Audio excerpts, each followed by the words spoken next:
In a one on one session, my client told me, I think I'm depressed because I'm just not able to feel joy.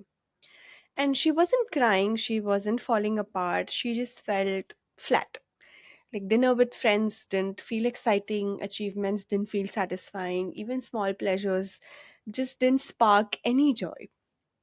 And while yes, some in some cases that is depression, but in her case and in many other cases that I do see, it is actually something else. So what she was referring to was this lack of spark, this lack of zest for life, and not being able to truly feel these positive emotions of joy or happiness. Things that did make her happy at one point just didn't anymore. But her body was not depressed, it was just exhausted from surviving. This is the Life Reimagined podcast. I'm Aditi Goyal, and this is your space to explore growth, healing, and living life on your own terms. Because sometimes all it takes is one conversation to shift everything. So, when your nervous system has been in survival mode for too long, it has just one job: to keep you alive. It does not care about how happy you are, how joyful you are, whether you're thriving or not. It just wants to keep you alive. And what this basically means is that the fight and flight response or the stress response has been switched on for so long that the body now thinks that there is always a threat in front of you. Right? It has not gotten a chance to switch off at all. It has not gotten a chance to come back into the relaxation mode because there's something in the environment that keeps constantly triggering the stress response. It may be deadlines, it may be arguments with my parents, it may be not liking my boss, it may be feeling like I'm not doing a good job of parenting. But whatever it might be, the body keeps feeling like it's an immediate physical danger because the body does not understand the difference between a lion standing in front of you and arguments with your partner.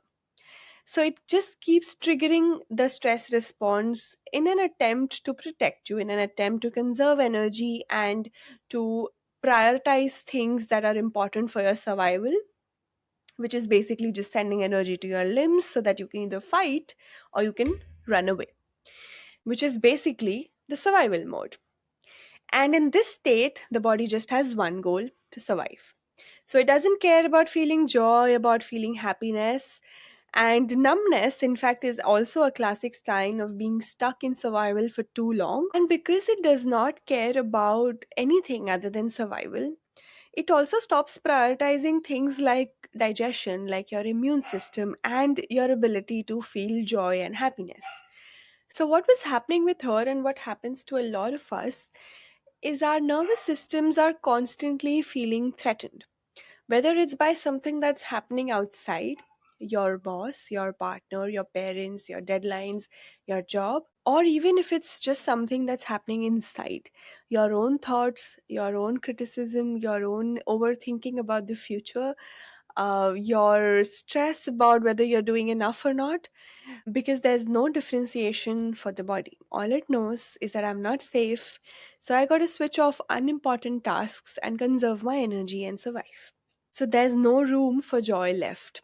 So if you've also been feeling that you've lost your spark for life, or you're just unable to feel joy and pleasure, and things that did make you happy once just don't anymore, maybe you want to stop and ask yourself, have I been stuck in survival for too long? Or have I created space in my environment and schedule to slow down, to signal to the body that it is safe, and to allow it to catch up with life, to relax so it doesn't feel so threatened all day long? What I really want to give you right now is a very simple tool to relax and reset the nervous system, but don't underestimate simple. Okay, so right now I want you to take a pause and look around the room that you're in. Okay, so orient yourself to the room. Look at the walls, hear the sounds. Maybe if you're having coffee, get extremely present with that coffee.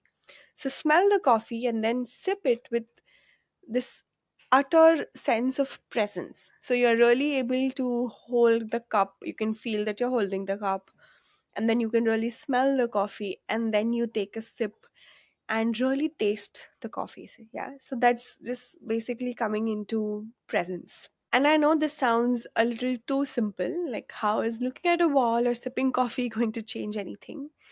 But here's the logic. The moment you bring your attention to what's physically around you, the walls, the sounds in your room, the warmth of the mug in your hands, your nervous system is getting new information. And it realizes that there is no immediate threat right now. There is no tiger in the room. So it gets this signal that it's safe and it can relax. It can go back into the relaxation mode. Even if this safety lasts just a few seconds before your mind jumps back in with your to do list, with your deadlines, these few seconds matter as well because every time you come back to the present, you are slowly teaching your body, I am safe. I can soften, I don't have to tighten, I don't have to protect myself.